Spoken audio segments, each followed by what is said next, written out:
Hi friends, ನಮಸ್ಕಾರ. Welcome to ಯುವ cooking channel. ಇವತ್ತಿನ ರೆಸಿಪಿಯು ತೊಗರಿಬೇಳೆ ಸಾಂಬಾರಾಗಿರುತ್ತೆ.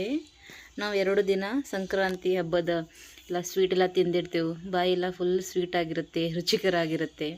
ಸೊ ಇವತ್ತು ನಾವು ಸಪ್ಪಗನ ಮತ್ತು ಲೈಟಾಗಿ ಖಾರ ಇರುವ ತೊಗರಿಬೇಳೆಯನ್ನು ಮಾಡ್ಕೊಳ್ಳೋಣ. ಬನ್ನಿ ಫ್ರೆಂಡ್ಸ್. ಇವಾಗ ವಾಶ್ ಮಾಡಿದಂಥ ಅರ್ಧ ಬಟ್ಟಲು ತೊಗರಿಬೇಳೆಯನ್ನು ಹಾಕ್ಕೊಳ್ಳೋಣ. ಮತ್ತು 1 ಕ್ಯಾರೆಟ್ ಪೀಲ್ ಮಾಡಿದಂತಹ ಉದ್ದುದ್ದನಾಗಿ ಕಟ್ ಮಾಡಿ ಹಾಕ್ಕೊಳ್ಳೋಣ. ಮತ್ತು ಇದಕ್ಕೆ ದೊಡ್ಡ ಗಾತ್ರದ 1 ಟೊಮ್ಯಾಟೊ, ಮತ್ತು ಸ್ವಲ್ಪ ಅರಿಶಿಣ, ಮತ್ತು ಸ್ವಲ್ಪ ತಿನ್ನೋ ಆಯಿಲನ್ನು ಹಾಕ್ಕೊಳ್ಳೋಣ. ಮತ್ತು ಅದಕ್ಕೆ ಸ್ವಲ್ಪ ಉಪ್ಪು ಮತ್ತು 1.5 ಗ್ಲಾಸ್ ನೀರನ್ನು ಹಾಕ್ಕೊಳ್ಳೋಣ. 2 ವಿಸಿಲ್ ಆಗೋವರೆಗೆ ವೇಟ್. ಒಗ್ಗರಣೆಗೆ ಬೇಕಾಗುವ ಇಂಗ್ರೀಡಿಯೆಂಟನ್ನು ಸೈಡಿಗೆ ರೆಡಿ ಮಾಡ್ಕೊಳ್ಳೋಣ. 4 ಕಟ್ ಮಾಡಿದಂಥ ಮೆಣಸಿನಕಾಯಿ, ಸ್ವಲ್ಪ ಗಾರ್ಲಿಕ್, ಕರಿಬೇವು ಸೊಪ್ಪು, ಸ್ಮಾಲ್ ಈರುಳ್ಳಿ ಮತ್ತು ಕೊತ್ತಂಬರಿ ಸೊಪ್ಪನ್ನು ರೆಡಿ ಮಾಡ್ಕೊಳ್ಳೋಣ. ನೀವು ನೋಡ್ಬೋದು ಫ್ರೆಂಡ್ಸ್, ಇವಾಗ 2 ವಿಸಿಲ್ ಆಗಿದೆ. ಇದನ್ನು ನಾವು ಒಂದು ಮ್ಯಾಶರ್ಲೆ ನಿಮಗೆ ಎಷ್ಟು ಬೇಕು ಅಷ್ಟು ಲೈಟಾಗಿ ಮ್ಯಾಶ್ ಮಾಡ್ಕೊಳ್ಳಿ. ನಿಮಗೆ ಜಾಸ್ತಿ ಬೇಕಂದರೆ ಕ್ಯಾರೆಟನ್ನು ಕೂಡ ಚೆನ್ನಾಗಿ ಮ್ಯಾಶ್ ಮಾಡ್ಕೋಬೋದು. ನಿಮಗೆ ಅನುಕೂಲ ಪ್ರಕಾರ ನೀವು ಮಾಡಿಕೊಳ್ಳಿ. ಇವಾಗ ಇದು ಕಂಪ್ಲೀಟಾಗಿ ಮ್ಯಾಶ್ ಆಗಿದೆ. ಇವಾಗ ಇನ್ನೊಂದು ಪಾತ್ರೆಯನ್ನು ತಗೊಂಡು ಸೈಡಿಗೆ ಒಗ್ಗರಣೆಗೆ ರೆಡಿ ಮಾಡ್ಕೊಳ್ಳೋಣ. ಇವಾಗ ಇದಕ್ಕೆ 1-2 ಸ್ಪೂನ್ ಎಣ್ಣೆಯನ್ನು ಹಾಕ್ಕೊಳ್ಳೋಣ.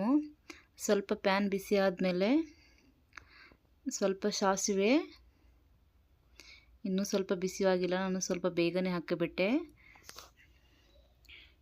ಇವಾಗ ಸಾಸಿವೆಯನ್ನು ಆ್ಯಡ್ ಮಾಡಿದೆವು. ಇದಕ್ಕೆ ಸ್ವಲ್ಪ ಜೀರಿಗೆಯನ್ನು ಹಾಕ್ಕೊಳ್ಳೋಣ.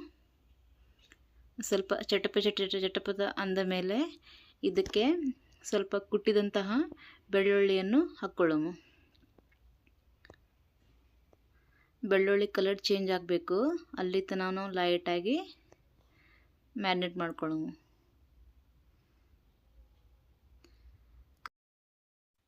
ಕರಿಬೇವನ್ನು ಕೂಡ ಇವಾಗ ನಾವು ಆ್ಯಡ್ ಮಾಡ್ಕೊಳ್ಳೋಣ ಇದಕ್ಕೆ. ಮತ್ತು ಇದರಲ್ಲಿ ಉದ್ದುದನಾಗಿ ಕಟ್ ಮಾಡಿದಂತಹ 4 ಮೆಣಸಿನಕಾಯಿಯನ್ನು ಹಾಕ್ಕೊಳ್ಳೋಣ. ನೀವು ಗಮನ ಇಡಿ ಫ್ರೆಂಡ್ಸ್, ಇವಾಗ ಬೆಳ್ಳುಳ್ಳಿ ಕಲರ್ ಚೇಂಜ್ ಆಗಬೇಕು, ಅಲ್ಲಿ ತನಕ ಲೈಟಾಗಿ ಫ್ರೈ ಮಾಡೋಣ. ಮತ್ತು ಸ್ವಲ್ಪ ಉದ್ದುದನಾಗಿ ಕಟ್ ಮಾಡಿದಂತಹ ಒಂದು ಸ್ಮಾಲ್ ಈರುಳ್ಳಿಯನ್ನು ಹಾಕ್ಕೊಳ್ಳಿ. ನೀವು ಈರುಳ್ಳಿ ಸ್ಕಿಪ್ ಮಾಡಿದ್ರೆ ಮಾಡಬಹುದು, ಬಟ್ ಹಾಕಿದ್ರೆ ಚೆನ್ನಾಗಿರುತ್ತೆ. ಹಾಕಿ ಚೆನ್ನಾಗಿ ಮ್ಯಾರಿನೇಟ್ ಮಾಡ್ಕೊಳ್ಳೋಣ.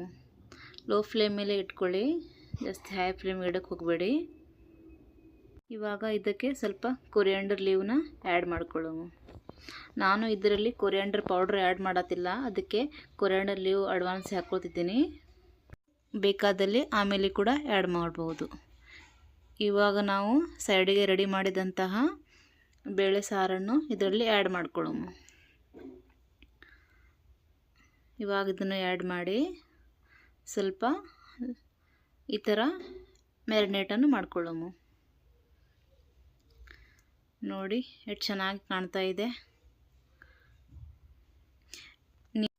ಇದನ್ನು ಚಪಾತಿ ಜೊತೆ ತಿನ್ನೋರಾದರೆ ಸ್ವಲ್ಪ ಗಟ್ಟಿಯಾಗಿಯೇ ಮಾಡ್ಕೊಳ್ಳಿ.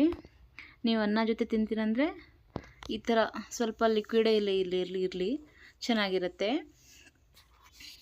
ಇವಾಗ ನಾವು ಇದನ್ನು ಒಂದು ಕುದಿ ಬರೋವರೆಗೆ ವೇಟ್ ಮಾಡೋಣ ಚೆನ್ನಾಗಿ. ಇದನ್ನು ನೋಡ್ತಿದ್ರೆ ತಿನ್ನಬೇಕು ಅನ್ನಿಸ್ತಿದೆ ಫ್ರೆಂಡ್ಸ್, ಎಷ್ಟು ಚೆನ್ನಾಗಿದೆ, ಚೆನ್ನಾಗಿ ಟೇಸ್ಟ್ ಕೂಡ ಬರುತ್ತೆ. ನೋಡು ಇವಾಗ ಚೆನ್ನಾಗಿ ಕುದಿ ಬಂದುಬಿಟ್ಟಿದೆ. ಇದಕ್ಕೆ ನಾವು ಇದಕ್ಕೆ ಅನ್ನವನ್ನು ಸರ್ವ್ ಮಾಡಿದಂಥ ಪ್ಲೇಟಿಗೆ ಇದನ್ನು ಸಾಂಬಾರನ್ನು ಹಾಕ್ಕೊಳ್ಳೋಣ. ಈ ಥರ ಸಾಂಬಾರನ್ನು ಬಿಸಿ ಬಿಸಿ ಅನ್ನ ಮತ್ತು ಬಿಸಿ ಬಿಸಿ ಸಾಂಬಾರು ಜೊತೆ ಸ್ವಲ್ಪ ತುಪ್ಪ ಹಾಕಿ ತಿಂದರೆ ಅಬ್ಬಬ್ಬಾ ತಿನ್ನಬೇಕಂತ ಅನಿಸುತ್ತೆ ಫ್ರೆಂಡ್ಸ್. ತುಂಬಾ ಸಖತ್ತಾಗಿರುತ್ತೆ ಇದು ಸಾಂಬಾರು ಟೇಸ್ಟು. ನೀವು ಕೂಡ ಮನೆಯಲ್ಲಿ ಟ್ರೈ ಮಾಡಿ ಮತ್ತು ನಿಮ್ಮ ಯಜಮಾನರಿಗೆ, ಫ್ಯಾಮ್ಲಿದವರಿಗೆ ಇಂಪ್ರೆಸ್ ಮಾಡಿ. ನೋಡಿ ಇವಾಗ ನಾನು ತಿಂತಾ ಇದ್ದೀನಿ, ಚೆನ್ನಾಗಿ ಅನ್ನಿಸ್ತಾ ಇದೆ. ಈ ರೆಸಿಪಿ ಇಷ್ಟ ಆದಲ್ಲಿ ಒಂದು ಲೈಕ್, ಶೇರ್ ಮತ್ತು ಸಬ್ಸ್ಕ್ರೈಬ್ ಮಾಡಿ ಫ್ರೆಂಡ್ಸ್. Thank you for